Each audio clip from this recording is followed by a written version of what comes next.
Bank account থেকে অনুমতি ছাড়াই হঠাৎ করে টাকা গায়েব হয়ে যাচ্ছে, ব্যাংক অ্যাকাউন্ট ব্যালেন্স শূন্য হচ্ছে। অনেক সময় নেক্সাস পে অ্যাপ ইনস্টল করে বা আপডেট করে টাকা গায়েব হয়ে যাচ্ছে। অনেকেরই আছে ১৩ লক্ষ টাকা পর্যন্ত গায়েব হচ্ছে কোনো অনুমতি বা কোনো পারমিশন ছাড়াই এই কাজটি হচ্ছে।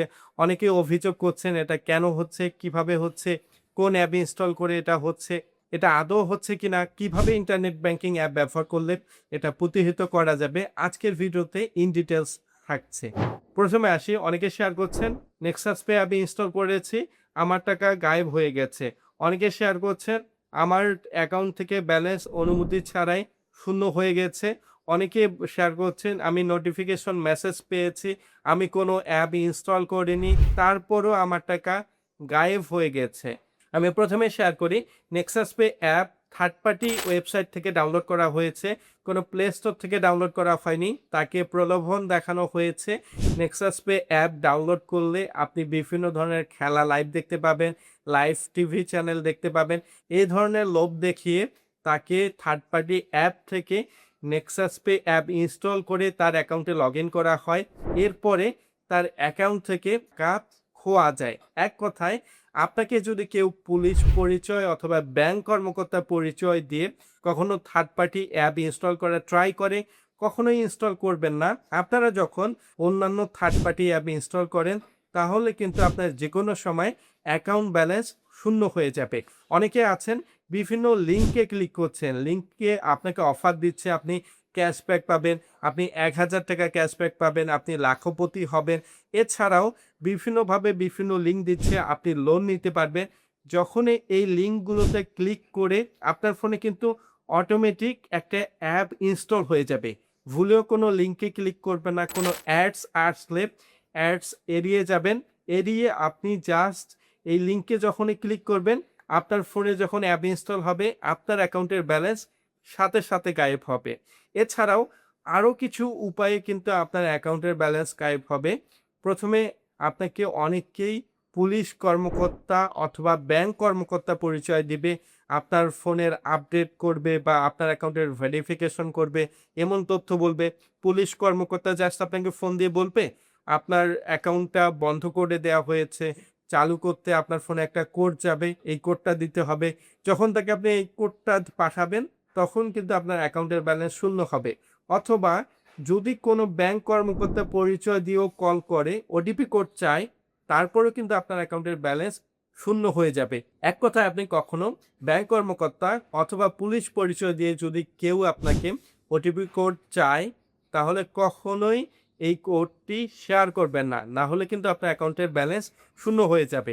অনেক পরিচিত মানুষজন আছে আপনাকে এমন ধরনের লিঙ্ক শেয়ার করবে, এই লিঙ্কে ক্লিক করলেও আপনার অ্যাকাউন্টের ব্যালেন্স শূন্য হবে। অনেক মানুষই কিন্তু ইন্টারনেট ব্যাংকিং ব্যবহার করতে পারে না, অনেকেই এটা জানতে পারে না আসলে এটা কোন লিঙ্ক, ভুয়া লিঙ্ক কিনা বা সঠিক লিঙ্ক কিনা। এ কারণে মনে রাখবেন, কোনো ভুয়া লিঙ্ক ক্লিক করা থেকে বিরত থাকবেন।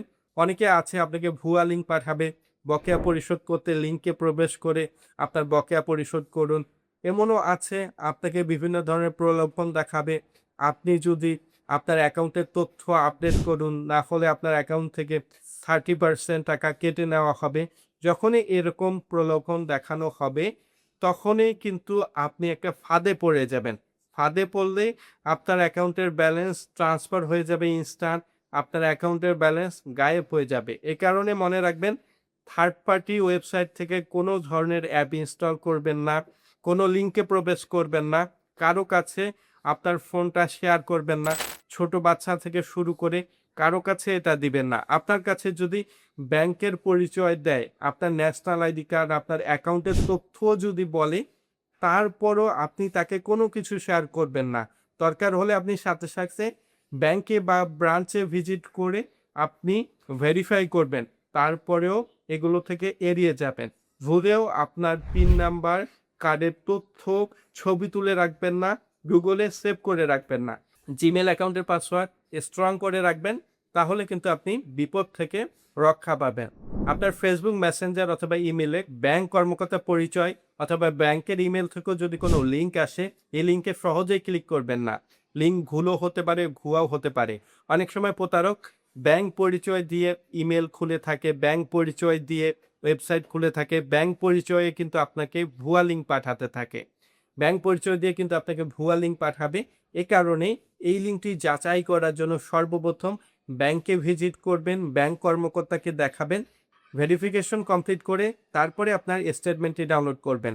অনেক প্রতারক এমনও আছে আপনাকে ভুয়া স্টেটমেন্টের লিঙ্ক পাঠিয়ে আপনার অ্যাকাউন্টের অ্যাক্সেস নিয়ে ব্যালেন্স শূন্য করতে পারে। সবাই সতর্ক থাকবেন, সাবধানে লেনদেন করবেন, ইন্টারনেট ব্যাংকিং সতর্কতার সাথে ব্যবহার করবেন। আমি বারবার কিন্তু লিঙ্কের কথা বলেছি, আবারও বলছি, ভুলেও কোনো লিঙ্কে প্রবেশ করবেন না, থার্ড পার্টি অ্যাপে প্রবেশ করবেন না। আপনার কষ্টের টাকা সেভ করে রাখবেন, কষ্টের টাকা আপনার একসময় বিপদে কাজে লাগবে। এমন ভিডিওগুলো পেতে ফিনটেক ইব্রাহিম চ্যানেলটি সাবস্ক্রাইব করবেন।